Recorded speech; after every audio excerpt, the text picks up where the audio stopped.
নমস্কাৰ বন্ধুসকল, মই মনোজয় আৰু মোৰ ইউটিউব চেনেলত আপোনালোকক স্বাগতম জনাইছোঁ।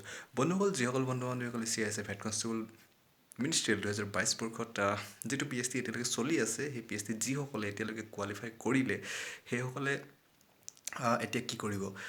চ' বন্ধুসকল, আপোনালোকে এতিয়াৰ পৰা প্ৰিপেৰেশ্যন আৰম্ভ কৰি দিয়ক, কাৰণ ইয়াৰ কোনো physical PET physical efficiency test নাই, ৰানিং নাই। ইয়াৰ পাছতেই ফিজিকেল PhD হোৱাৰ পাছত আপোনালোকৰ যিসকলে কোৱালিফাই কৰিছে তেওঁলোকৰ এতিয়া এডমিট কাৰ্ড আহিব, তাৰপাছত ৰিটেন এক্সাম হ'ব। কিন্তু ৰিটেন এক্সাম কেতিয়া হ'ব এইটো এটা বিগ কুৱেশ্যন।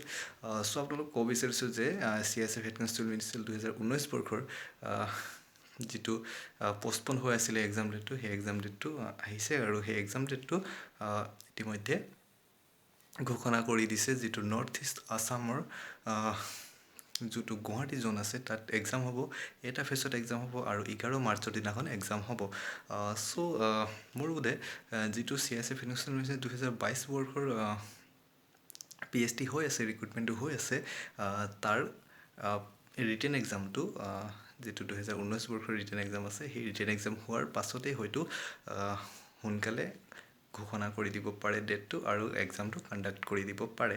চ' আপোনালোকে দেৰি নকৰাকৈ যিসকলে কোৱালিফাই কৰিছে তেওঁলোকে নিশ্চিত হৈ এডমিট কাৰ্ড আহিবই তেওঁলোকৰ ৰিটেন এক্সামৰ কাৰণে। চ' তেওঁলোকে আজিৰ পৰা প্ৰিপেৰেশ্যনটো আৰম্ভ কৰি দিয়ক আৰু পৰৱৰ্তী ভিডিঅ'ত আপোনালোকক জনাম যে প্ৰিপেৰেশ্যন কেনেকৈ কৰিব আৰু চিলেবাছ কি আহিব, লগতে কি বুকছ ফ'ল' কৰিব। চ' বন্ধুসকল, এয়া আছিল। ধন্যবাদ। যদি আপোনালোকে ভিডিঅ'টি ভাল পাইছে তেনেহ'লে লাইক এণ্ড ছাবস্ক্ৰাইব কৰি দিব।